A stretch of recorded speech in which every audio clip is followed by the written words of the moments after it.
Hello and welcome to another episode of The Page Burners. We are working our way through the Malazan books.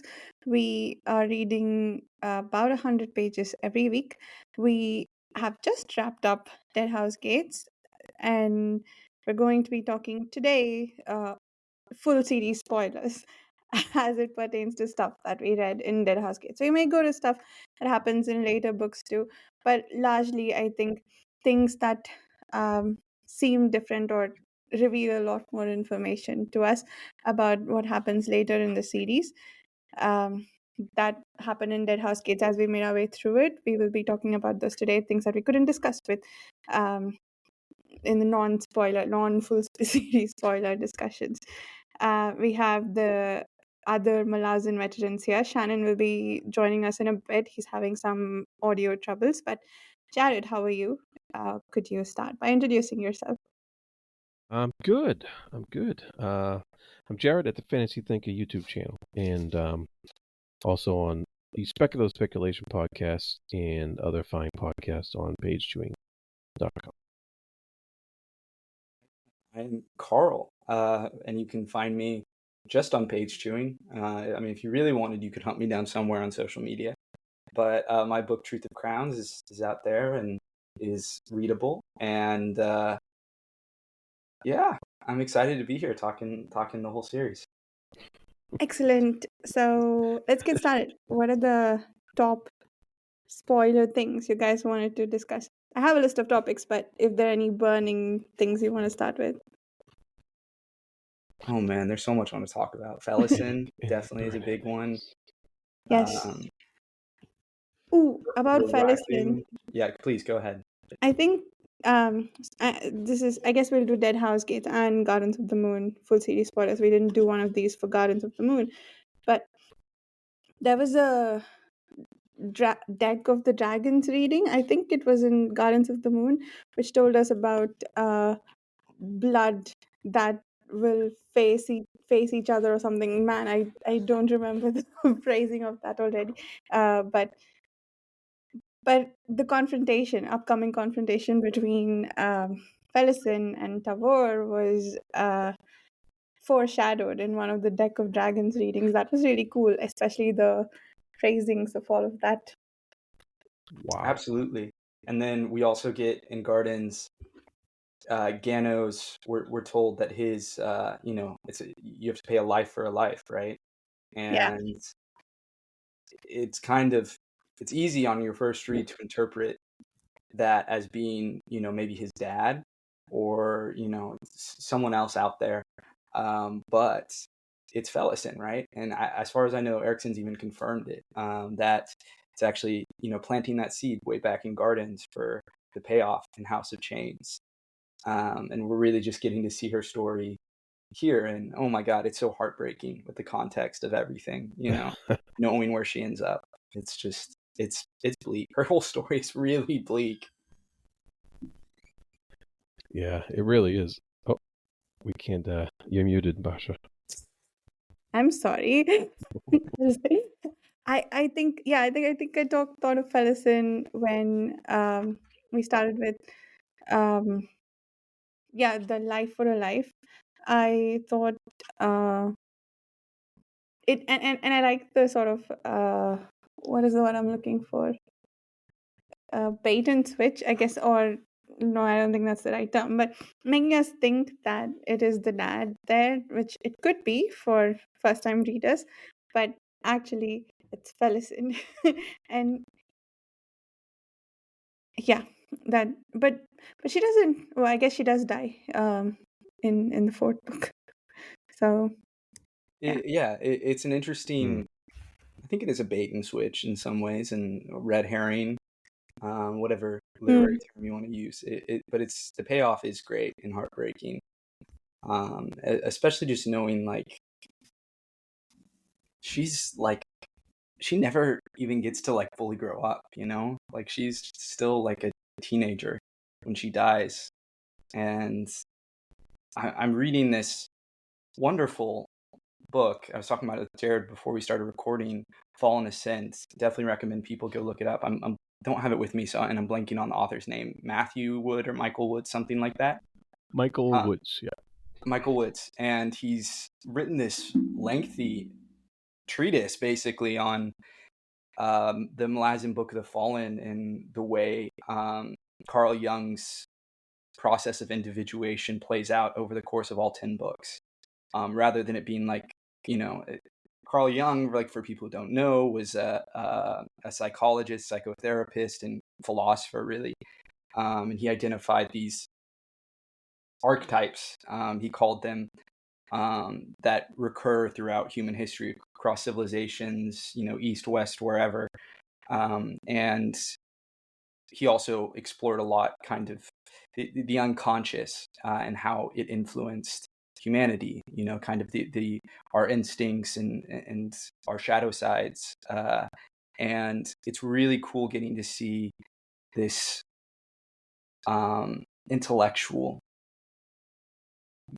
go through, read the series through that lens and explore the series through that lens. And it maps really neatly onto a lot. Like I was talking to Jared about how shocked I was, how, Erikson expressed how he did not like intentionally write this to be, to follow Jungian archetypes, and the kind of patterns and individuation process as thought up by Carl Jung, but it does fall really neatly into it. And Felicin, is a great example of someone who, so much of what she struggles with is relevant, and her internal battle is made external, which I think a lot of the best fiction does that. And so it then, makes it easier to kind of map onto these psychological archetypes, right? Where she is, finding her, like, these missing masculine figures and the men around her, and how that's like manifesting itself in her own sort of neuroses. And I don't want to get like overly into it because there's a whole book you should read, with a lot of really interesting essays and insights. But and if you haven't read Carl Jung before, it's very accessible. The author defines all the terminology and kind of explains everything as you go along. So in that ways, it's kind of a good primer for people who maybe haven't read Jung but have read the Book of the Fallen, and they can learn about this very influential psychologist. Anyway, Felicin's arc is just fascinating, is what I'm getting at, in the way that she definitely reads as a very psychologically real person, and how, frankly, how horrible she can be, right? And how self-destructive, but how there is this like little girl, this innocent deep inside her, the child yearning to be safe and free, and every decision she makes over the course of her journey leads, is motivated by that ultimately. Yeah. What were you saying, Jared? Did you guys, because this is both your second time reading it, right? So did you guys find on the second read, like I did, a lot more sympathy for Felicin than on the first read?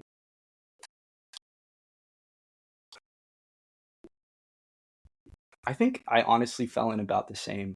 I was one of the weirdos who, like, I felt like I actually always kind of just felt bad for her. Like, I was annoyed with her. I would always get annoyed with how terrible she would be, and I never blamed people who, like, hated her, because she is really unlikable. But I always just kind of felt like I just felt bad for her. I felt pity for her.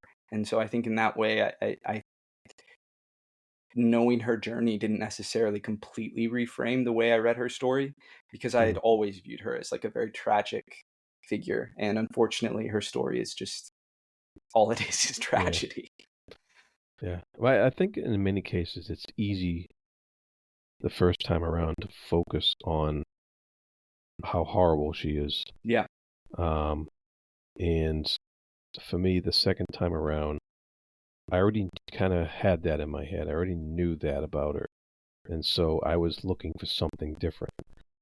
And I got it, because she is a very well-rounded character. And there's many, many facets to her that come out along the course of the story, and so that's always a fascinating thing to me, and it's amazing how much her story resonates beyond even House of Chains, Yeah. because it plays right up until the end of the Cripple God. It really is a One of factor, is a yeah, main factor that's in one of the the book. best scenes in the series, I have to say, is when that reunion of Tavor and Ganos, and Yeah, that I couldn't find her, I couldn't save her, whatever she yeah, says, it made me and cry finally, twice. yes, she finally So, like collapses and just breaks yeah, down. It's, I mean, one of the best scenes I've ever read. Just the ever, yeah, payoff there is yeah. phenomenal. I'm sorry, what Varsha, what about you? What was your experience like with Felicin on a second read? I'm trying to remember how I felt the first time because I don't think I don't remember disliking her. I feel like I had a significant distance from her. Like it was like I was looking at her from a distance, trying to understand. And I feel like there is every time I started to dislike her at something she says, I feel like there's something in those sections to sort of tug you back from that. Like the time when I think I forget she says something horrible when someone gets hurt and Heberic says, "Oh, I wish I had your armor." And she thinks that, well, no one will know if I'm bleeding inside the armor, right? So there are a lot of powerful statements like that that I think anchored me. I didn't I felt solidly neutral about her the first time around, if I remember correctly. And the second time I just felt horrible for her the whole time. And yes, it is very, very difficult to not be annoyed but at everything she says, but those anchoring points were still there to sort of pull you back and say, well, she's hurting, so maybe think about this differently. Um, so yeah, I think like you, Carl, feel I didn't feel too differently the second time around, except maybe felt slightly more sad knowing that oh, the revenge that she wants to build herself up to, how that doesn't really even pay out fully, which is like fine. Yeah, I guess and I felt less angry at Tavor too, because I knew that she was trying to protect her. But um, yeah, net yeah, I think similar overall. because we don't get too much of Tavor in this book, right? If I remember No, correctly. we don't. In fact, we only see her once through Felicin's eyes when she's in the prologue when she's being led to um to the boat, Oh, okay, and that and was it. then there's just a lot of mention of Tavor coming for Right. vengeance. Yeah. All right. Cool. Yeah. Because isn't that funny though?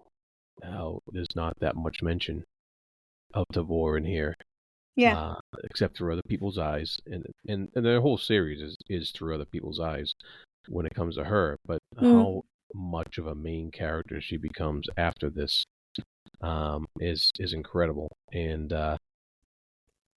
Felicin is really the linchpin for that. It's really the key that brings all that out. Yeah. And it's interesting also how this, I don't know if this is true for you guys too, but it subverted some of my expectations. Like when we still had about, what, 50, 60 pages left. And the last 4 or 5 chapters, I think, there started being mention of Tavor and how she's going to come save the day and wreak vengeance on these guys for what they did to Coltain. But then we never see her, which I didn't expect that. I thought there'd be like one big final battle where Yeah. where Tavor comes and saves the day, so to speak. But that didn't happen, and we don't see her again until the fourth book, and that again starts with some trudging along to get to where we need to go, which was interesting. Yeah, I didn't expect that the first time.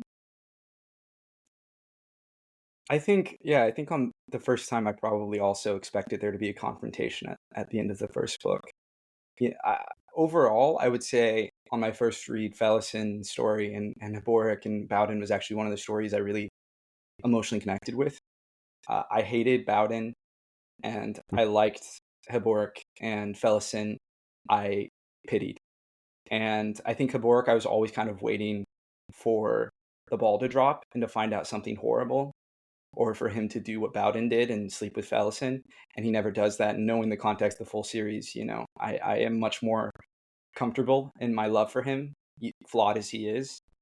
And then Bowden, actually, I was much more sympathetic to this time. You probably wouldn't notice it if you just listened to our conversations, but knowing his story and who he is better and like where all of that goes, it made me much more sympathetic to him, where I think I very much saw him as Felicin saw him my first time through. I fell for the unreliable narrator there. And it doesn't help, again, that we're introduced to him decapitating an innocent woman, right? And then, when you're beginning to like think that maybe he's on Felicin's side, he then sleeps with her. And that whole scene is still hard for me to process, although I understand it much better now about what's happening here. On the first time through, I couldn't wrap my head around it, and I just thought he was being a monster and taking advantage of her. And there's a lot of what I've gotten, I think, is noticing kind of the actions behind the actions, or the deeper motivations, what's really going on behind the scenes, because it is so densely layered here. And you do pick up so much more in this time through. Tavor is an interesting character because I don't know if either I had gone into it with kind of the mindset of like, well, I know this series is going to try to subvert my expectations. People talk about it. It's really complex. So I should know Tavor is not what she seems like at face value. Or if I literally had it spoiled for me that Tavor was like one of the major characters and was like awesome and blah blah blah, but I never hated her. I always was like, there's more going on. So even from that first chapter of Deadhouse Gates, I was like, she's in some way trying to help Felicin and is like caught between a rock and a hard place. And the unfortunate truth is, I think she fucked up majorly, and this is probably her single biggest mistake in the whole series, was sending Felicin to the mines. I think she should have smuggled her out and risked the consequence, done something. I guess we don't see it from her perspective exactly what her decision making is. We only kind of understand the logic of like, she was worried that she had to do there had to be some sort of sacrifice, given that Ganos rebelled, and they were going to do this Call of the Nobility. But it was just a bad decision. It was a bad decision, and it just led to tragedy. But what's the source of that decision? That brings us back to Lysene, because Lysene is the one going through with this Call of the Nobility, and you don't find out any of her reasons for that until much later in the series as well. And of course, she's the big bad emperor through much of this, and then you do get a different perspective of her as well. And I think that's pretty consistent with pretty much every character you come across in this book, in that you're not getting the full story. You're getting Lysene's responsible for Tavor's actions because Tavor's trying to outwit her in some way, and you get she's culling the nobility. But who really started that before Lysene? Kellanved, yeah. Kellanved the big did. K. The big K. And of course we find out in this book, who they are. But and then for series spoilers, we do we find out a lot about Kellanved and Dancer and what they were trying to accomplish in a bigger picture. So the stage set specifically in Deadhouse Gates is just one of mere introductions to one side of a lot of characters, and the book brings out a little bit of some other sides of some characters, but it's much later when a lot of that stuff is turned around, revealed, or just given greater perspective and scope. And so it's pretty amazing that this book can have such a almost self-contained story, but yet be so like impactfully minuscule compared to the greater story, and impactfully necessary to the greater story. Lysene is, I'm glad you brought her up, because actually that was one of the characters who I had a completely different perspective on, because I did go through the first time through and just think she was the worst. And my opinion is much more nuanced now, but I certainly feel that, like, I want to say I listened to or read an interview of Erikson kind of talking about how sometimes you have people who are, otherwise like intelligent and, maybe not like completely morally bankrupt, but because of a series of, you see this actually in like history a lot of the time where you'll have these kings or emperors, whoever, who are not like terrible. Like they're like, they're like fairly pragmatic, and they have some moral backbone, but because of the wild events beyond their control, they kind of get screwed over. And so I do pity Lysene in that regard. However, I feel like she kind of perfectly maps on, in my mind, to Felicin as someone who is an extremely tragic character who has been dealt a really bad hand and is maybe intelligent, but nonetheless makes mistake after mistake constantly at almost every turn. I mean, knowing the full where both of their arcs go, they both just constantly are messing up, and they do very little to help them. Arguably the most Felicin helped herself was by kind of accepting Drishna in the Whirlwind Goddess. But that also is arguably her biggest mistake, because it's really what sets her up to die.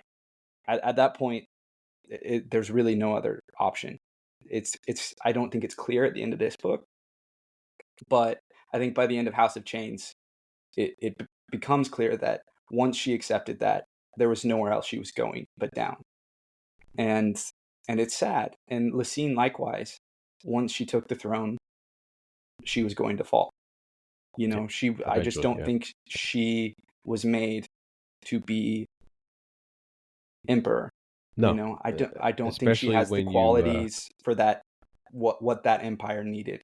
Especially when you get even more of her backstory in the sequel, the prequels by Esselman. Nice. Okay.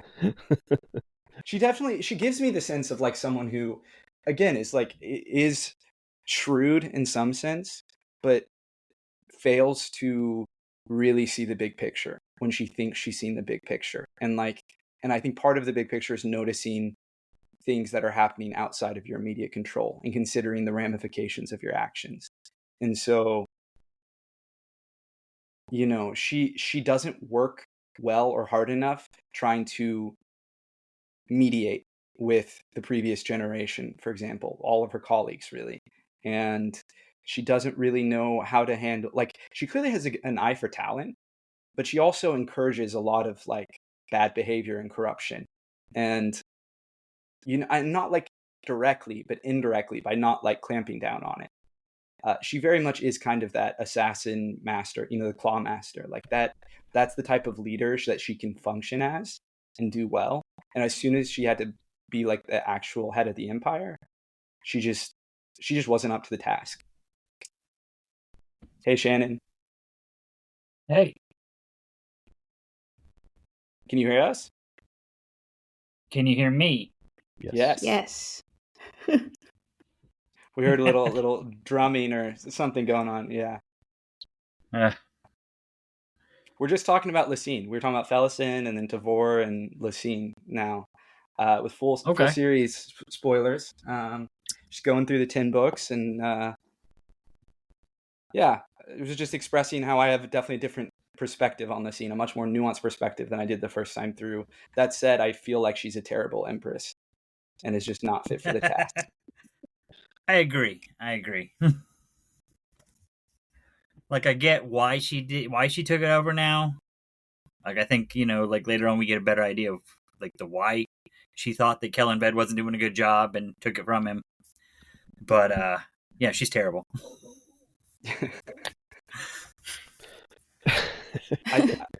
I think just like, again, as evidenced by like she should not have lost to Malick Rel. Like, that's crazy.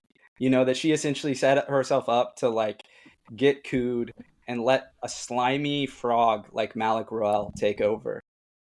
Like, that's crazy. How do you miss that low hanging fruit? But she just like, she had such such tunnel vision. She viewed the world through a very particular lens and could not see past it.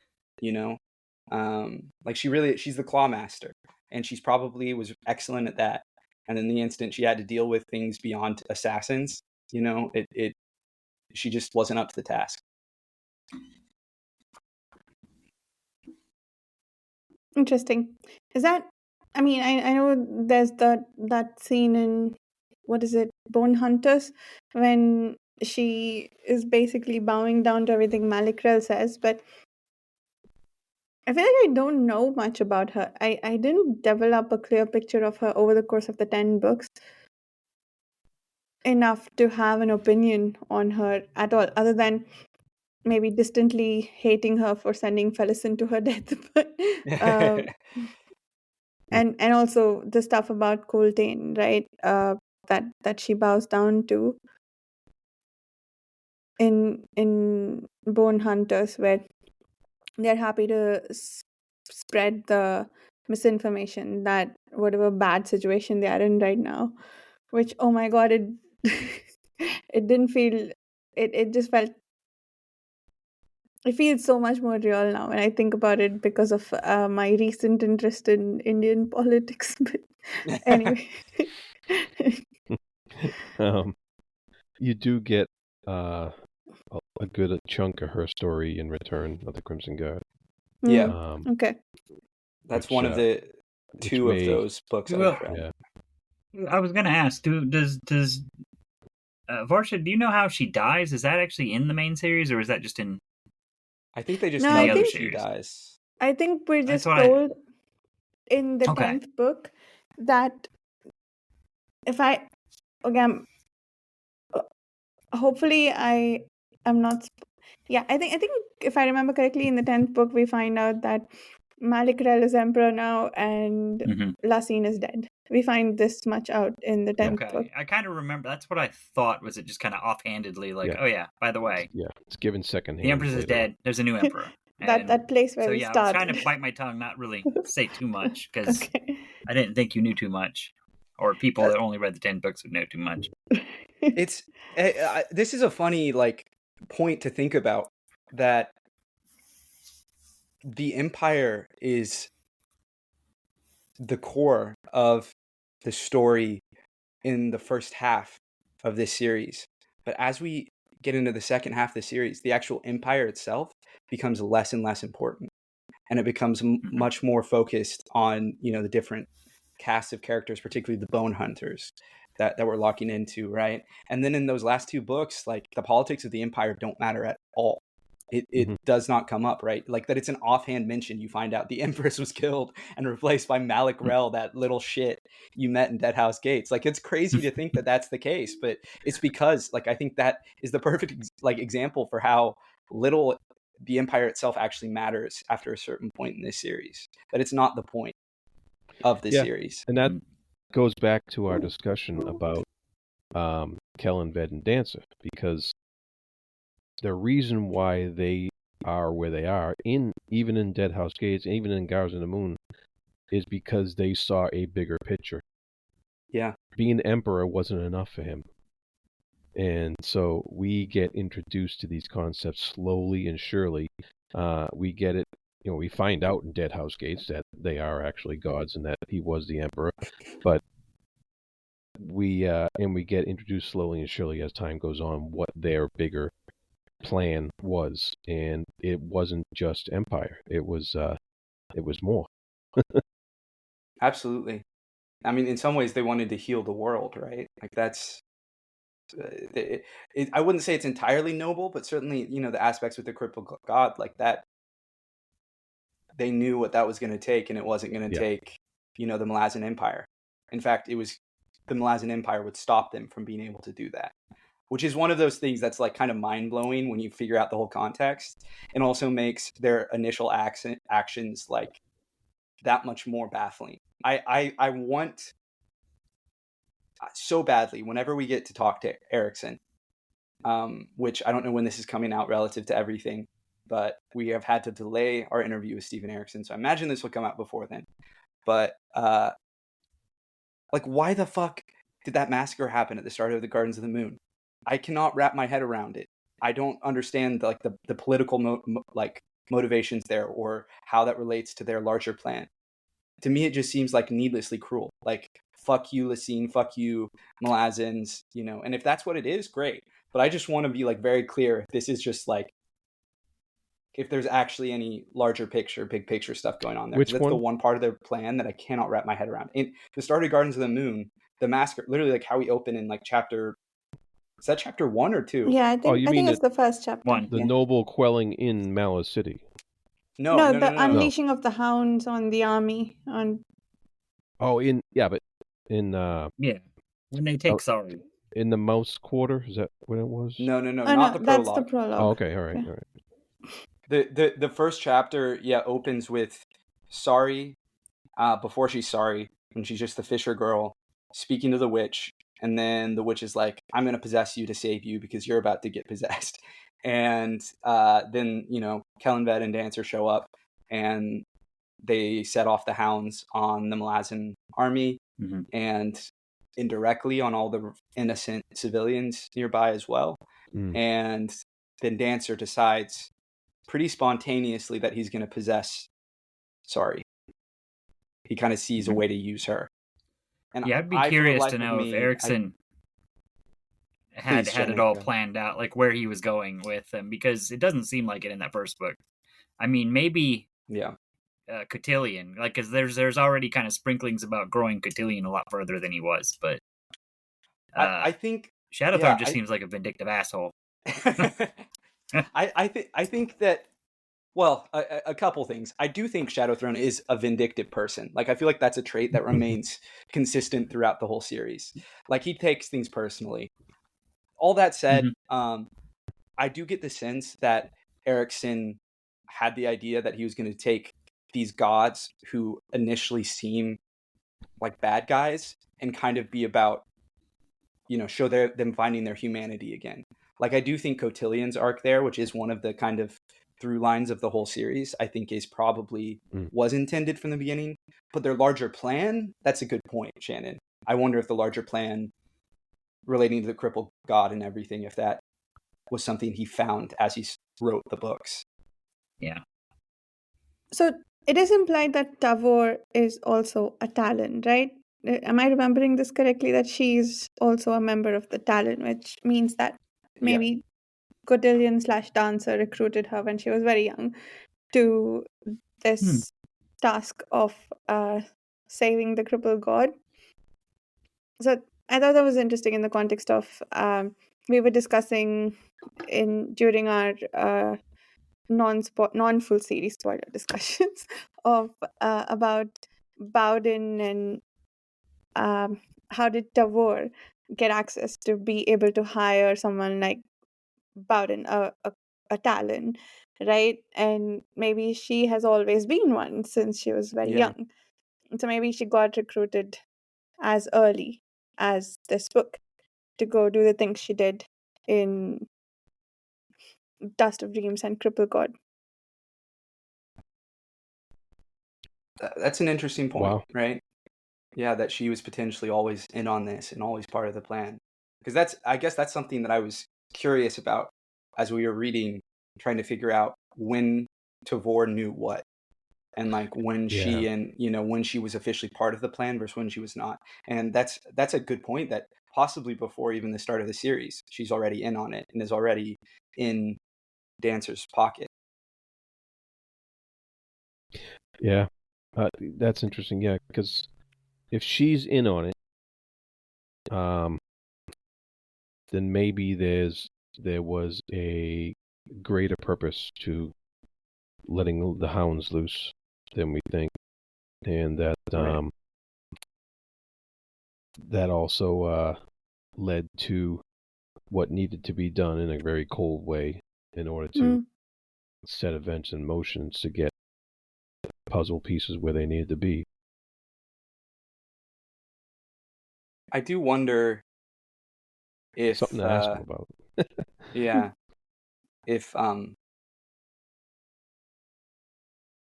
it was like at that point they had kind of lost the big picture, shortly after ascending, and had just been consumed by vengeance. Because you think about it, like Apsalar, when she's sorry, when she's possessed, she's just a tool to get to Lysene and kill Lysene. That's her purpose. And so, like, given that, it kind of seems like they, I'm sure they have other stuff going on, but that they really are kind of just lashing out and maybe doing that kind of classic Greek god, ancient, like polytheistic, like a lot of, those older like mythologies, the gods are like careless about people. They don't really care. They're literally a higher level being. So like in the same way we view, rats or ants, they're like, whatever, like, oh, some get killed while I'm like lashing out at some of these rats that like not quite killed me, like, maybe that's it. Maybe it's as simple as that it's not even like this deep, complex plan. It's just like, I don't see them as people. So fuck them, loose the hounds on them. Could be. They're definitely not infallible by any means. No. But it is surprising that people who start like this go on to do something so compassionate towards the end of Yeah. the series. And that seemed to be something that potentially was being planned again as early as in these two books, right? The first two books. So yeah, I'm curious too about that. That did, I think I have the same question, Carl, about what the purpose of that massacre is. And, Because it's a striking way to open the book. So like from a narrative, like hook the reader, like I get why it's there. yeah. But like with the context, the full series, it's kind of a what's going on? Like we know who these characters are now. Like why are they doing this? Like for characters who are normally so intelligent and their schemes are so multi-layered, that's like a shotgun blast. I think there's nothing subtle about that. Yeah, but I think there is actually plenty of spots during the whole series where their schemes always they change and they adapt and things don't always go right for them. For sure. And their Shadow Throne is kicking aside a shadowy rat or something in frustration, and in his warren there, and so he's definitely yelling and screaming a lot and stamping his foot and pulling tantrums for things that are not going right. So yeah, who knows what their plan was? Maybe this was one of those tantrums, that initial massacre. Because he's definitely shown that he has them throughout the series. So, that could be just part of the growth of his character, that because he has tantrums, I think, more than Cotillion does. I think Cotillion is he definitely is more measured. And Cotillion admitted making a mistake by possessing Sorry later on, and you definitely see that growth in his character as the series progresses. This isn't even a full series spoiler, but just like on the topic of Deadhouse Gates, and I'll need to bring this up in our regular just Deadhouse Gates into book discussion, but I love how the big moral moment, the big character moment for Cotillion is adopting all of these poor victimized children, which is of course in perfect contrast to how he's introduced victimizing a little girl. Mm-hmm. It is just a beautiful moment of like transformation and action, right, and compassion. And I think, Varsha, you touched on something that I do feel like we talk a lot in the fan community about the power of compassion and how that's like one of the main themes of the series. But I think very specifically, the way Erikson likes to explore it is that compassion often comes from unexpected places, and the people who are maybe treated by society as a lost cause, or have done unimaginable terrible things like Ikariam, or basically anyone you would normally oftentimes write off as a villain, as incapable of good, or if they do it, it's going to be motivated by some sort of self-interest, right? It's not really going to be truly good. I think Erikson has this immense, at least as of the writing of the series, this immense hope in humanity, that even people that we might consider the worst among us, or just morally kind of living in the dregs, are capable of profound compassion and selflessness. And I think that is a beautiful thing, because I think it is very easy in real life and in fiction to write off people and kind of say, no, they've gone too far, they are irredeemable. And the struggle is figuring out where that line is, like at what point is it not just impractical, but it's immoral to keep giving someone a chance, or to give someone the opportunity to live or do something selfless for someone else. Like not to, I'm gonna do the classic internet thing and bring up like Hitler, right? Kind of, it seems like low-hanging fruit in terms of like, probably we wouldn't like try to rehabilitate Hitler, you know what I mean? Like if that great guy Hitler hadn't taken Hitler out, I think we probably would have, he would have been executed. And so like where is that line? And it's particularly troubling with characters like Ikarian, who have committed genocide, but are pitiful figures, right? Because he's he's cursed. He doesn't mean to do the things he does. And what do you do, with that? It also raises the question of whether intention matters, right? Yeah. I mean, he is doing horrible things, but the lack of memory of it all is interesting. Ikariam is a very, very interesting character. But since we brought him up, I had one full series spoiler thing in his regard. So the comparison or parallel you drew, Carl, before about between Ikariam and human civilization in general, and then the question that came up during our discussions about whether we should lock him up and not let him loose in the world. That's essentially what the folk rulers are setting out to do, right? Destroy the human race, because hey, we've done such horrible things, we don't deserve to live anymore. And Great that point. is Yeah. the point that um that I guess what they're trying to prove, that there is this element of compassion left, like we deserved to live, or we're going to fight for it by showing the better side of ourselves, right? That's essentially what happens towards the end of the 10 books. So I thought that was such an excellent parallel that you drew, because that's exactly the moral question that is explored in the later books. And Fantastic Ikariam point. raises the same questions. Yeah, I hadn't even thought about that, of how the four cruel cell are basically, asking that exact same question and coming to the point of, no, you have to clamp down on it. You have to shut it down, take it down. They are not redeemable. There's no reason to keep them around. They keep making the same mistakes. They keep doing the same shit over and over again. And so they do not deserve to live. And as a very humanist work, this naturally, the Book of the Fallen does not fall on their side. They are the bad guys, right? I'm so curious. Jared, have you heard about this? About like my reading of Ikariam in this book now? Like the I don't know that it's like correct or anything, but I'm very curious about I the saw your idea. question. I've listened to you guys talk about this in the past. Okay. Yeah. Yeah. I'm just very curious if that was intentional on Erikson's part, of like that Icarium is kind of this like metaphor for civilization at large, and humanity as a mass, rather than any individual, right? It is definitely a metaphor for humanity's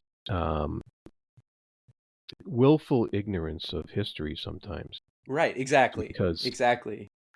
Because we keep doing the same stupid things over and over again, and Icarium's also doing them over again, but it's for a different reason. His reasons for doing them over again are because he lacks the memory to do so. We kind of have a collective lack of memory when we're repeating ourselves throughout history. And I think that's a pretty cool parallel you're making. Yeah, it'll be fun to talk to. I hope Steven Erikson enjoys the conversation as much as I know we will. Hopefully we can bring some interesting questions, interesting insights for him, because he has given us so much to ponder. He's definitely an inspiration. Yeah, absolutely. Yep. Shannon, were you going to add something? No, I'm good. Cool. I saw you unmuted, so I wanted to make sure that if you were trying to speak, we got you. I have a new topic if we're ready to move on from that one. Felicin and Drishna. In book 4, I think by the end of the second book, she's all about vengeance against Tavor, right? And in book 4, we find out who the goddess of the apocalypse really is. Do you guys remember that?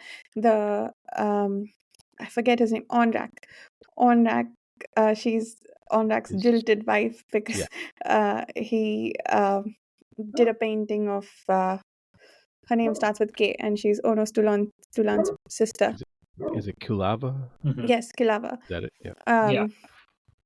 He does a painting of hers, and he's very clearly in love with her. And so the wife, the jilted wife, she's on this track of vengeance for however many years. I think 300,000 years now. I think we zoom in and in and into, like, I distinctly remember this image of like this dead woman's head, like the skeleton, the Tilanima's head, and she's just filled with vengeance. So I like Felicin's thoughts about vengeance, it parallel, like scaled out to Drishna's need for vengeance against all of humanity, because apparently humanity in this world has descended from Kilava's children, and Onrak and Kilava's children, at least according to her, they are. So she wants to destroy all of humanity, which is just this, I think, is a really interesting exploration, I guess, of the harm of vengeance. Like, it's not something that hasn't been done before, but like the scaling up of that is done so brilliantly, and to do that through Felicin as the vehicle for it, I thought it was brilliant. I on that top, thank you for mentioning that, because I had forgotten that, and I remember that she's like one of the, like, is it the 6 or the 7, right? Or are those separate gods? I think they're separate from her. Those are separate. Yeah. Okay, I'm mixing up. See, there's so much to remember. But thank you for mentioning that. And on that topic, I was reminded, I forget where, if it was maybe it was in the Fallen Ascent book, that opening prologue, I can't believe this hadn't clicked for me, is showing you the Malazan Empire's version of the whirlwind. That this ruthless, animalistic, mass slaughter of people. They, for whatever reason, they could be anything. It doesn't matter who they are, really. They're the enemy, right? And so they are not human. They are not deserving of mercy or compassion, and they just get wiped out in mass. And it really is all, I think it does stem from this retributive urge inside us. And I think it, like, that is a group, the Malazan Empire, we are invited through the way we talk about empire, both within the series and outside of it, to view it as like they are like more civilized. Like they are the civilization. They're that stand-in, and yet they have the same instincts as these smaller tribal groups, right? And there's ultimately no difference about what's motivating them or what they're doing. And there's this idea that Lysene kind of presents, which is like, you have to do this. You kind of have to let out all the tension somewhere. But I think it, and who knows whether or not that's true, this kind of co-opting of our worst instincts in mass. But it touches on, I think, the futility of retributive justice, that when you make it about, when it's okay to say one person has to die, and it doesn't matter how awfully they die, they've committed crimes so heinous, or their very existence is immoral, and they have to die, it becomes very easy then to systematize that and say, no, a whole group of people or many people, have to die, whether it's nobles or, invaders or the locals or whoever, this particular ethnic group, right? And so that the very like acceptance of retributive justice has this profound impact over generations, right? Like you said, it's like this one woman's spite has created this literal whirlwind, and she's not alone in that, right? It's this idea that, like, again, that drive for retribution that we all can feel inside of us. Lord knows I have felt it. I've been feeling a lot lately, to be honest. And I think you come against danger, the danger of that, which is that it, even in that one, like, even if you think, okay, that one person, like, maybe they really deserve it, but then it just opens up the door for it to become about so much more than that one person. And it just never stops. It's kind of interesting how we get introduced to this concept in Deadhouse Gates, that these ultra powerful being, this whirlwind who's been around a long time, basically superhuman, wants to wipe out humans, and then correlate that to what eventually becomes the Fork Sale, who wants to wipe out humans. And so we're introduced to that concept that these beings, whatever their origins are threatened by human beings' existence on this world. And like you were saying with the Malazans are the ultimate congregation of that threat, because of how successful they've been, but also how they are not like they're not susceptible to the whims of these more powerful beings like humans have been in the past. And I think that ups the threat level to these powerful beings, even Rake, and even in Kaladin Brood and all those other ascendants and stuff like that. There's, the Malazans have reached this point where they become a bit more threatening to these power camps, or these balances that exist. Why do later on do the Tistadeur want to come in and take care of those pesky Letheri people? That we really get hammered home with that in this book, and I think that's part of carrying on past it too. Absolutely. Yeah. There's a lot in this book that has sort of echoes or reverberations in later books, which I thought was very interesting, especially with regards to Tavor's arc. So I know we talked about how Lon is set up as a counterpoint to Tavor's character later on, but she takes up Coltaine's role in later books, right? So the all the things about how the soldiers were Coltaines, there were several passages which like we are his now. That has echoes to bone hunters when they say they're no longer of the empire, they're yours now. You've named them.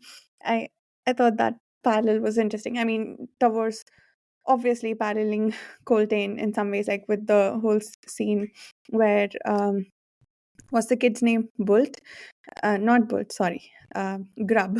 Grub comes and stands it like with some bones or whatever, right? Like that whole scene where they read it as a bad omen. So she is definitely paralleling Coltain, but it feels like Coltain almost instantly or effortlessly has the affection of his soldiers, or maybe we didn't see the process of his earning their affection, but with Tavor we got to see it, and I thought that was brilliant, how we built up to it over time. There's also just the sheer Awesome point. thanks. The sheer dreariness of the chain of dogs, which again we go back to the bone hunters march through the desert, and the snake. Those The snake. yeah, just it feels like a lot of the themes and situations that are explored in this book, they are sort of twisted or stretched. Like I'm thinking of like geometrically different shapes, like stretched or scaled up in the later books, which is really interesting. Like they're so similar yet so different, and I love the revisiting of it all, and yeah, and the hammering home of the points while also exploring different things. That's such a cool point that we do. Tavor, we get to see her go from hated to the people around her to them like worshiping her, like seeing her, making her this iconic figure, just like Coltain. Yeah. And exactly. Yeah. That's such a great insight I hadn't fully considered. Yeah. Like you said, we the obvious parallel is Lorne in book 1, but Coltain in book 2 as well. We have all of these stand-ins. Maybe Whiskey Jack will be book 3. I'm gonna have to like really read into that, right? Where Tavor's shadow falls upon all of these characters. So I have a question for you. This was one I actually meant to bring up earlier as we were talking about Lysene. Who do you feel like would be a good candidate to be in charge of the Empire? Who do you think would actually be fit to the task in this time period? Well, depends on what you want. Do you want an That's inspirational leader, or do you want an administrator? Well, who do you think will make the Empire be as successful and as peaceful as possible? Because I do think that is an underlooked aspect. You need someone who creates stability, which does mean that they have to be willing to do certain ruthless moves, but also you have to be really smart about it, because ruthlessness is so often treated as inherently pragmatic, where often it can alienate people and foment rebellion and things like that. So who do you think could create a stability, I guess, is the goal, right? If you think of the Malazan Empire as like, and empires in general as kind of governments in general, as essentially like trying to create stability within a group of people and to, hand out resources and allow the free flow of those resources, who do you think would maximize that potential in the Empire? Like my instinct was kind of Tavor, but I do wonder if she is too military minded to actually manage the administrative aspect of it, and that you would see a similar sort of flaw like you did with Lysene, who was such an assassin that she felt like the answer to everything was assassination, And so I'm wondering if Tavor... Please, Shannon, what's I up? think I was gonna say, I think of that one epigraph that's in, I think it's in book 4 about Grub, and I really hope one day we get to see Grub wrest control of the Empire from Rel and become I'm on board. the emperor they deserve.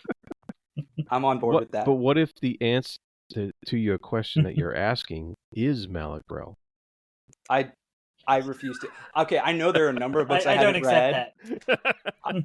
that. I know there are a bunch of books that are going to explore him and how he functions as emperor, and I'm sure he in some ways is very competent.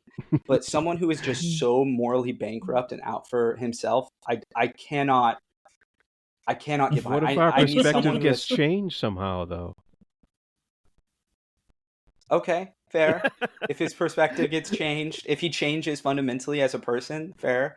But I'm thinking like in these 10 books, let's say in these 10 books, No, you who won't we see that feel in like, these 10 books. yeah, who do we think in these 10 books would make the best emperor? Or, empress, obviously, open to any gender. Good question. I don't know. They whole Toho. I don't disagree. Actually, yeah. he was a good king. The Yeah. only. Yeah. No, I agree with that. Yeah. Tehol the Only is probably is the right pick. That's a good point. If we can just like swoop him up, put him on the throne. Otherwise, I don't know how this would play out, but I feel like Rake might be a good emperor. He leads his people pretty well. He's been leading them for hundreds of thousands of years. I just feel like, and he doesn't want it, which I think in an ideal world, you want an emperor who does want it because they want to use power for good. But the next best thing is someone who doesn't want it, because they have a decent moral compass. And so if you force them in the position, they will try to do right, And I think Animander has a cold aspect to him where he can be ruthless if he needs to be. He can be pragmatic. He wouldn't have lived this long otherwise. And but obviously he dies at the end of book 8. Fashion, he's not an option. Yeah, I obviously that's by the end of book 10, right? But maybe the majority if he had become of the series, emperor, he wouldn't have died. Right. Exactly. Like if he's like kind of one of the big enemies for the Empire, and so what if he did what their cousins, the Tista Dir did, and the Tista Andi just take over the Empire and adopt their ways. It didn't work out so well though, long ago. Yeah, but part of me wants to say the only Mad King. I mean, part of me wants to say the only true answer here was robbed from us, and that was Beak. Beak could have been emperor. Interesting. Beak definitely could have been a symbol. The actual running of the empire. I don't know. Like if this is like one of those like Chinese empires where like the emperor is just like a figurehead and it's like the administrators are the ones, the bureaucrats are the ones who do things. Like I think Beak could be that emperor. I'm with you there. But that's not how the Malazan Empire functions. Yeah, right. All right. But as far as Deadhouse Gates go, Tolbukai. You think he would? So? Interesting idea. I feel like he would fall into similar traps to Lysene, where he would not as emperor. But what do we think about his? Okay. That's very, very different. Very different. Yeah. Yes. There we go. I had a moment of, is Jared okay? Yeah. Emperor Karsa. I don't think he wants it, but his gal, I think maybe could be a decent empress. I'm blanking on her name right now. I was thinking of her too. Wait, she has an Indian sounding name. With an S. Oh man, I forget. I really one thing I got out of this reread with Karsa, though, I will say, or Tolbukai, is when he got to read the Book of Drizhna, and I thought that was really impactful. Some of the stuff that he read in there that relates to his kind of future and what we learn about him later on. With he wasn't happy. What all was it? It was like because it talks about. Does it talk about like the I can't remember their names. The spirits that are like he's dragging around with him or whatever. Yeah, his buddies. Mm-hmm. Yeah. It does. Yeah. Yeah, there's some good stuff in there. Really good stuff. This is way better on a reread because I did not like Tolbukai. I was just like, oh, giant savage character, blah, blah, blah. Like I did not give a shit about him.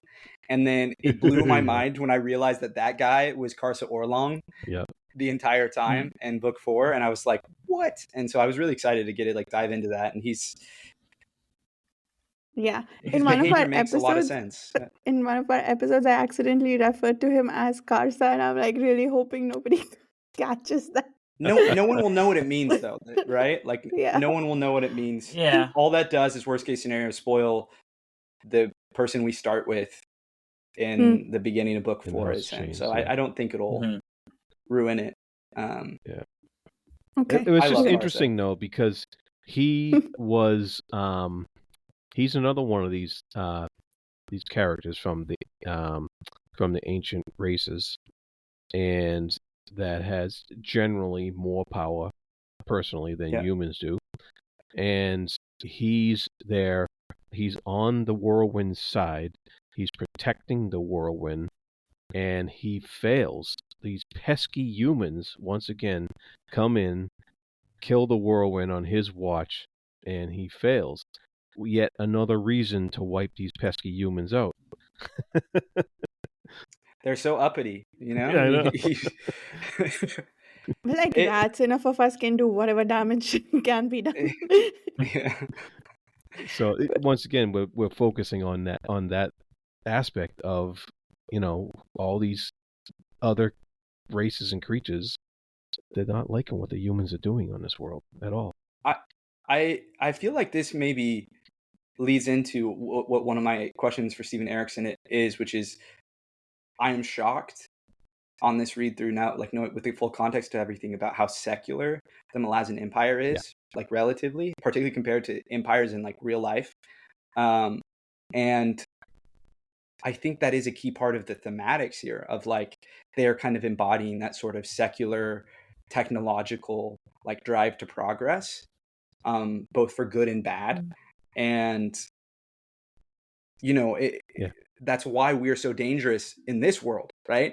Is we've killed who knows how many animal species and plant species, right? And so they should be afraid of humans, because humans will do insane things and are, despite the fact that we self-destruct in a lot of stupid ways, are very good at cooperating with one another in a way that a lot of other species are not. We have this weird combination of like tool making, like intelligence, and also like cooperation, which is what led us to us creating these like giant civilizations we have now. And I mean, they should be fucking terrified. And the thing is, we see we see the of course the Malazans have technology. They got the munitions and stuff like that. But they also have getting a better handle on magic as well than in the past. Their mages are the biggest example being Quick Ben, of course,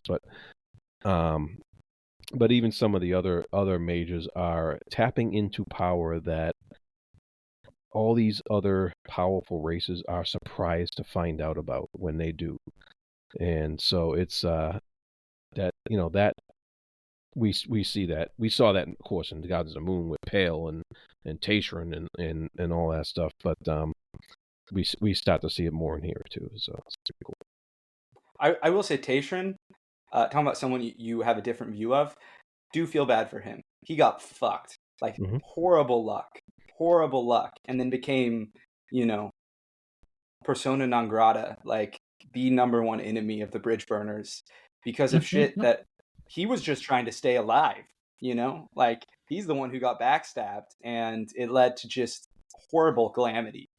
Wait, explain that to me. I think I still don't understand it. How he was still throwing fire at some of the mages, right? Who were the backstabbers? Nightchill. Nightchill was tried to kill him. He defended himself, and in the resulting sorceress conflagration, as Stephen Erikson loves to write it, he accidentally blew up a bunch of the bridge burners and a bunch of the other high mages. Interesting. And what's Nightchill's deal? She's like a goddess, right? She's an ascendant. Yeah, I think. Yeah, she might be one of the Azath, or one of the Yeah. one of those Interesting. Oh, How an did I miss ancient being, this? a very ancient being. Well, How in did I miss Deadhouse, this? Where do we find this out? don't It's they tell us mentioned about in Tayshren here, I in believe. Device, Deadhouse? maybe? Yeah. Oh, was it? It's At the mentioned end, when Lysene tells Kalam about Tayshren, because that's one of Kalam's arguments against her, and she's like, "Listen, Tayshren was just defending himself. Nightshield tried to kill him, and unfortunately, the resulting sorceress backlash led to Bridgeburners dying."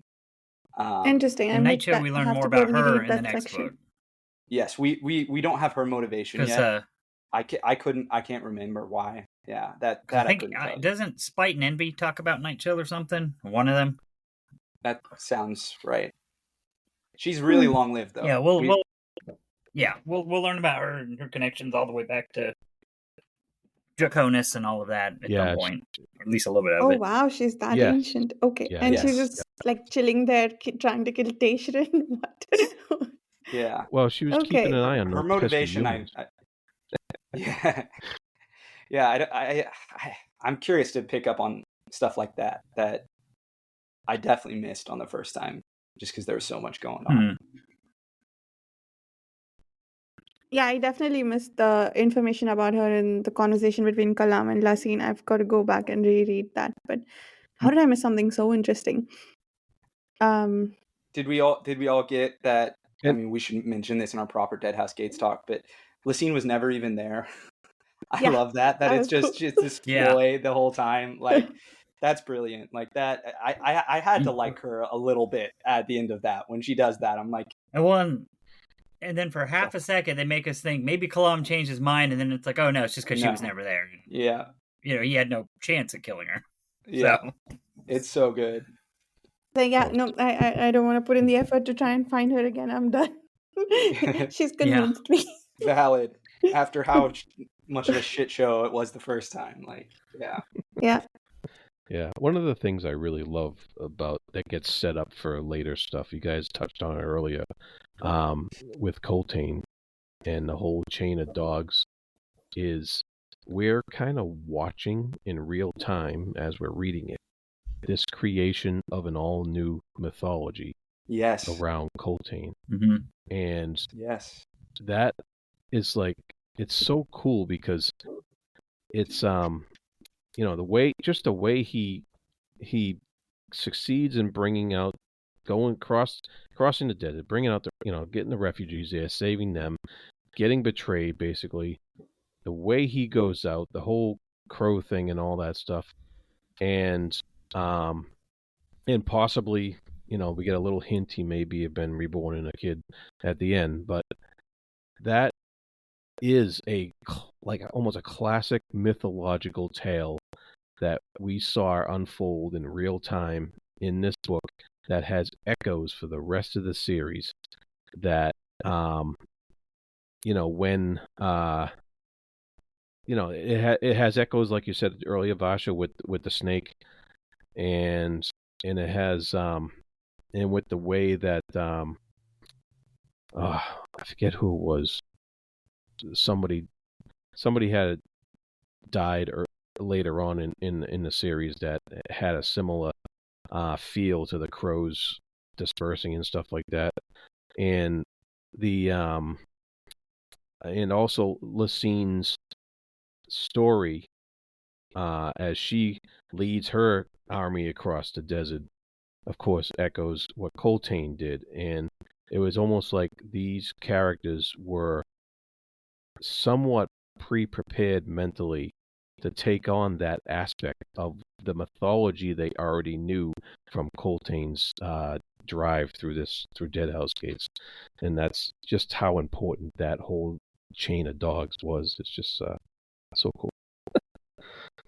I was all in on the chain of dogs this time. That was, it was the thing where after I read it the first time, I was like, people love it. Like, I don't get it. The way it ended, like, awesome, great storytelling, but like, I just did not connect with it this time. All in. I adored it. It was like, fuck, maybe my favorite part of the book. Yeah. So good. And Coltain, I worship at his altar. That's for sure. I will say also a little bit of sidebar. Another reason to read the new books, No Life Forsaken, the second Witness book, I think is going to include Coltain Reborn. We know it's going to deal with the cults. We're back on Seven Cities in the second book. And I think we have every reason to believe that we may meet the little boy who is Coltain Reborn. So that's a reason to check it out. Or girl, right? Because it is like what's it called again? The God is Not Willing is like 15 years later. Yeah. So that's very possible that we're gonna run into something like that on Seven Cities. And it's already and Cripple God is already several years after the fall. Right? Yeah. Right. Yeah. Okay. So riddle me this. The kid Grub, who I think is the child that Dwicker hands off to Kennep, right? And he basically adopts the kid, and he's the one who creates the fuss for Tavor later with standing in a place with some bones or whatever. We are, at least I thought, he says he has no memories from before Coltain's death, and I think the whole conversation he has with, I forget the scary kid's name, the other one who can do magic, who came out of the fire of Yagatan. Panic? Sin? Is it Panic? Sin. Right. Yeah. So she, what was I saying? Yeah, I thought at that point that we were getting heavy hints that he is Coltain Reborn, except that can't be true because we saw the crows go to this woman who was carrying a child. Yeah. So what is up with the relationship between Grub and Coltain? My current theory is that one stray crow came and inserted, left a part of his soul into Grub, and so he's there in spirit a little bit, but the main part of him is still being reborn. I missed the Grub of it all. It's crazy that on this read through I missed it again. I had to have you guys point it out to me. I just that went right over my head. And I love Grub. It's crazy. He's one of my favorite characters in the last few books. But I had forgotten his. For some reason, I thought he first appeared in Yagatan with Sin. I hadn't realized he came up this early. Yeah. Best boy, Grub. And he goes on to become the best first sword or whatever title he holds. That's right. Yeah. So I thought there were all these heavy hints that he had some of Coltain in him. He's not Coltain Reborn. The timeline doesn't match, but I don't know. I like the crow theory. Random crow, lazy crow, didn't want to fly all the way. It might be slightly less magical than that, and just that Coltain for him was it changed the way he viewed the world fundamentally. And so Coltain becomes this figure that is this god to him, maybe literally, who elevates him every step of the way. He is an icon for that little boy, and that shapes the man he becomes. That's fair, but I like the crow. That's fair. You have I'm a sure stray you're crow. right, but this is just like Hairlock is still alive. Oh yeah, no, we create our own lore here. We the author is dead. Yeah. And if the author isn't dead, I will kill him. Mummified authors. Yeah, Steve. Yeah. No, why did you think I wanted to get him on this? This is the opportunity. You got some new tech. What was I going to say? I forgot. Gothos. I guess that was my next question. Yes. So we meet him in, when is it? Troll the Hounds, when he hosts Kalor and Nimander and everyone in a little fireplace with a cozy little house, feeds them food. So the room that we see off of the Azat house with the fireplace, do you think that's where he hosted them, or do you think he moved between Deadhouse Gates this feels like such a silly thing to bring up in in comparison to some of the things we talked about today, but I got to know. I think it's just there. I think that's Well, just his little cottage. He's trapped in Azeth, isn't he? Like, Yeah. he can't leave. That's true. So that cottage they Mhm. entered. So those guys ended up in the Azad house somehow. Yeah. Interesting. That's what I thought. Yeah. They Yeah, would, because had that's to what the Azath houses are connected, and you can like Mm, move between Mhm. them. That's what they were doing. That's why they were going there in the first place. Which I love that. That little sequence, how it's like a map on the ground, and they like go through the map into the world, is just so cool. mm. And then fucking Iskarl Pust tricking them into thinking he like fallen through into this endless void or whatever, and he's just using illusion magic. That's my guy. I'm ride or die with Iskarl Pust. Oh yes, absolutely. And we're introduced to his wife, the queen. Oh, and yes. here, Absolute Aegon I didn't Megara. realize that they met in this book. I didn't Yeah, either. I I thought didn't. they were like always together. Yeah. Until the end of this, I was like, oh, this is where they actually meet. Yeah. Yeah. Yeah, when he was Because he was going on about the spiders at the beginning of this. right. Yeah, when he came hunting those spiders, I thought, oh, the wife is that. But I thought they were already married, and he's just had a fight with her. Right. But What a great meet cute, you know? yeah, Very It's- very sweet, very romantic. for some definition of cute, yes. He tried to smash her in Yeah. her spider form. It was very romantic. Yes. And lastly, from my list, of course, we can talk about other things that you guys have, but wanted to talk about the themes of witnessing, right? Like how hard Tweaker works to make sure that he bears witness to the chain of dogs, versus the switch later on where Tavor tells them, we're going to do things that will largely go unwitnessed, but they're important and we have to do them anyway. And then the cripple goes like, she's just kidding, I'm going to witness. But then they do go into this without a witness. So I think, again, I guess this sort of set up for that exploration later on to establish the importance of witnessing here, to talk about how profound their lack of witnesses are for whatever they are going to do. I think True. the sort of proof by contrast, so to speak. I think it's brilliant. Yeah. Contradiction. That's the word. Absolutely right. Yeah. Tying into that, it's cool seeing Blistig introduced here and knowing that he becomes the like, the rebel in the final books, and is like so annoying. And Yeah, same ditto. He's like a good, he showed like up, I was just solid. oh, I hate you at the end. I know, but he's like a Who? solid Sorry? dude here. Who? Blistig. Oh yeah, Blistig. Blistig. Yes, exactly. He's a solid dude here. Like he's just doing Yeah. his job. Like is trying to be like pretty moral, and like, oh man, what a disaster the final like sequence of events is. And it's just, you see it coming from a mile away. Oh my god, the G style Malick Rel fucking playing everyone.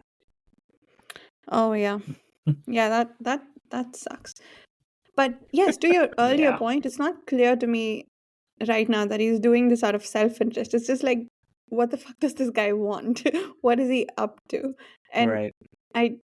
it's not clear because, and we'll talk about this for whoever's listening. We are recording this before we record the discussion for the final 3 chapters. That's why we keep bringing up what we will say in the main discussion. But also, we've been told a few times that he's Gistal. He has nothing to do with 7 cities. So to make us think that he's not going to betray anyone, and then like he just hands them over to the rebel army. That's horrible. But of course, he's not on their side either. No. Like, Malick Rel's out for Malick Rel. It's crazy. Like, if I was those people, I wouldn't trust him as far as I could throw him. It's No. once a Yeah. turncoat, always a turncoat. I on the note of things that we maybe would talk about in our final discussion, but I think maybe we shouldn't, just because it's not confirmed in this book. The fate of Duiker. How did he survive? I missed that. I guess it was the guild or something that came from Darujistan. Yeah, he had that necklace that the guild had delivered to Coltain. Right. Coltain gave it to him. So then when he died, I think his soul went into that, because then at the end we get those guys that work for, I think they work for Baruch maybe, that are they're collecting it, and then that's when then he'll show up in Toll the Hounds over in Drujistan. Right, because he distinctly is not there. That's if you're paying attention, you notice that he is missing. Because he's not actually dead where he was dead before. So that's kind of the hint to readers, but and the Marines were looking for him. They couldn't find his body. Right. Yeah. I thought, I think I misremembered that they saved him from just dying, but actually he's dead and they brought him back to life. Yeah. And I think I also misremembered that. And where did Coltain get that necklace? I forget. It came with the Trigale Guild. With the Guild. Right. Yeah. Okay. Yeah. On that subject also, I love this, and I think Erikson talked about it before in other interviews, but I love the levels of narrative structure in this, because Deadhouse Gates could theoretically be from Tweaker telling us the story, because at the end of Memories of Ice, if I remember correctly, he runs into the leftovers of the bridge burners, and they meet him, and he's like, let me tell you a story, and it's this one. And it's this one, and then Toll the Hounds is famously narrated by Grub. What's his name? Grub. And then book 5 is Tralsengar telling everyone at the end of book 4, okay, here, I'll tell you this story because we got time to kill. And so I love that the narrators for a lot of these books are set up. And then, of course, the whole series is the Crippled God. That's what I wanted to ask about. Yeah. Why do you think the Crippled God wanted to tell this story? Deadhouse Gates. Interesting. Is it all just for setting the stage for Tavor? Why do you think? From where she started, we have to start from the beginning. Yeah, that's interesting. That's a little How I Met Your Mother-ish. Mother-ish. Right. I want to tell you this last story, but I'll start way back over there. Right. Because it is so disconnected largely, it ultimately, he's not even in this. I think, that was one of my questions. Is the voice, the god laughing, is that the Crippled God that Duiker hears? Oh. Duiker keeps hearing this god laughing. Is that the Crippled God towards the end of the book? Interesting. That was my thought, but I'm not sure. My thought was it was Hood, but I'm not sure. I just feel like Hood doesn't laugh at people. I could easily change my mind.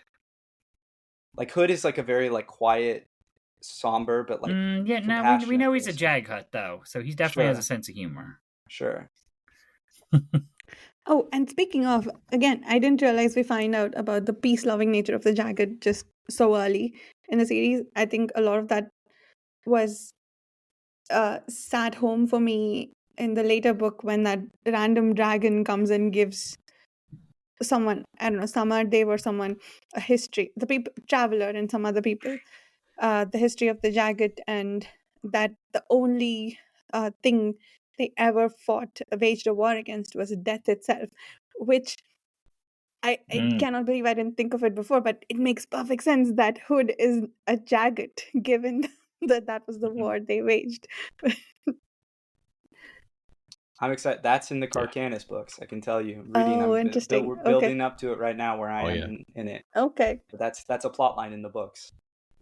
Okay. Nice. Yeah, it's more really cool. More motivation to read those sooner rather than later. Any other topics to discuss? Sorry, Jared, you were saying. There was one topic. The boat with the heads, right? Oh, yeah. And the Silanda. Mm-hmm. Salandra. Yes. Silanda, yes. I think. Yeah. Yeah. Of course, we find out later on, where that boat was from, and the significance, and you find out in Midnight Tides more about that boat and how it got tied into, but I'm trying to remember exactly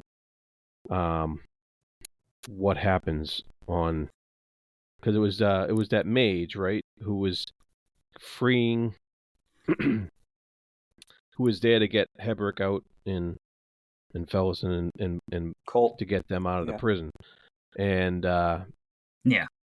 and so he goes through this warren, and he's taking a whole boat with him, right? If I'm remembering correctly. That's right. And then something happens with the ocean and the water, and we're not quite sure. We don't know where it came from in Deadhouse Gates, and we find out, of course, much later in Midnight Times that it was Hanan Mosag doing his evil magic and all that stuff that caused that to happen. But I just I'm wondering what he was thinking when he was writing that part in here about, did he have that in mind? Yeah, I'm going to explain this 3 books later, And it's not even just 3 books later, idea, right? yeah. There's so many layers to that, because all the deadheads, I think that's Karsa, right? Or Yep. That's Karsa. Yeah. We find out about Yes. that in the book 4. yeah, and so Yeah. We kind of get the end of the boat. It chronologically goes back. We start Yeah. with this. Book 4 will take us to Karsa on the boat, and then book 5 will take us back to how the boat got there to begin with. I Yeah. think, right? Yeah. Yes. Yeah. so many layers of just mystery crazy. there. It has to have been something he planned. It because Yeah. Toblaka is there, and just the state that the boat was in. My money would be on him having planned it out all the way back. Tying into this, the warren of fire that, like, golden flames make all, Stormy and Gessler all bronze, briefly does the same for Bowden, heals Felicin's face. That's Starvel Dimmelane, right? Like, that's the dragon warren, right? Is it? I thought it was still the Talon Warren. I thought it was Is it- Talon. Yeah, the I light, think yeah. it's even explained later on. I don't remember when, but they say that they went to the Talon Warren. And it's the Warren of Fire, right? Right. That makes sense. Okay. I thought it was because the dragon did it. But the dragon is Also Othara Talon. Ethel, right? And she is Yeah. Yeah, she she's is the Talon And then Imax yeah. goddess. So I guess it She's a makes sense that bone it would be caster, Talon. Right. Yeah. Oh, so She's she a was soul in here taken too. bone caster. Yes. Ola you Ethel don't was you don't in know here? that until much later. Yes, but she's much Olar later. Ethel? the What? dragon, the Okay. undead dragon. Yeah, that's who the undead dragon Who's the- was. I She's did not not know really that. Oh. yeah, she's not even really Talon Imax. She is their goddess. Yes, And that's yeah, true. she turns into a dragon, which it was the dragon aspect that made me think it was Starvel Dimmelane. But I guess if it is her, it's Olar Ethel, it does make sense that it's probably just Talon burning them magically. Yeah. Okay, that's cool. I didn't realize that. Yeah, it's crazy to think Olar Ethel is I know. as early as book 2. It is crazy. Yes.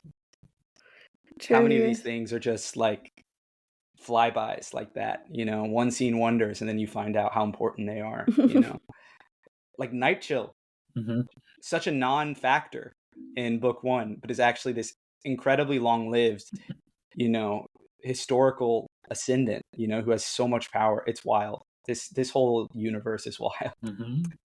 Yeah. And then that's going to continue to pay dividends down with Belderon and his connection to Silver Fox, and Oh Yep. yeah, that. There was something I was so it just kind of keeps going. yeah. I think I had to chuckle when in that Gardens of the Moon scene. Well, I guess Belladon's technically not possessing that child. It's just like 2 people. I was like, nope, third person, and the third person's coming back to bite you about 6 books from now. Do you? Yep. I'm curious, knowing the arcs of the series. Like, what do you all? How did knowing Kalam's fate impact how you read his story? Same with like Fiddler and Crocus and Apsalar. I know with Crocus and Apsalar, I felt way more comfortable knowing that they get their happy ending. I was not convinced the entire series that was going to happen. So that kind of warmed my heart watching their relationship develop and them grow up. But likewise, Kalam, I always have felt like Kalam kind of got done dirty a little bit. I mean, this is a series that sometimes just like people just get taken out like he does. But it hurts knowing, right, that he's not going to like some immensely like glorious end. I But actually he can't does remember. get to be one of the Go bridge ahead. burners, gods of the dead or whatever at the end, Right, right? in the final. No, you're right. That's right. That's true with all of them, I guess. True, yeah. So, I mean, they kind of get their reward in the end. They also wage war on death, apparently. I didn't really think about that before. Yeah. Great point tied into that. We texted about this during Gardens of the Moon, but we haven't mentioned this in one of our chats. The Mason of High House Death, there's a reading in the Deck of the Dragons. That's Whiskey Jack, Mason of High House Death. And later in the book, we find out he grew up and was a stonemason. And then, of course, we know he becomes kind of Hood's replacement, right? The bridge burners are. Yep. Awesome stuff like That's that. It's really just seated there right from the beginning. Yeah. Yep. Well, Excellent. and not just like they're all Hood's replacement, but he's the mason. He's like the builder. He's the center of it, which is I think really works real well. What other Deck of Dragons readings or foreshadowing have you guys noticed that is just excellent? What else? We've covered some already. But real quick though, going back to what you said earlier, Carl, I did want to say actually knowing Fiddler's End, I think I enjoyed that because he's so prominent in this book. This is where he really steps out, and knowing that he's the one who kind of survives to the end. In fact, doesn't the series end with him? Is like he's the last scene, like where he's fishing. Isn't it Whiskey Jack and what's her name, Corlat, heading towards Whiskey Jack? But it is one of the last scenes. I don't know if it is the last. Well, scene. one. Okay. I remember thinking that this is a love story because of the way it ends. I think it is the last scene. I think because I think it ends in like a parallel to Ganos' opening where someone, here's Fiddler, old as shit, being a fisherman, and he talks to this like kid who's like, I want to be a soldier, and he like tells him the same thing Whiskey Jack told Ganos or something like that. You'll grow out of it or something.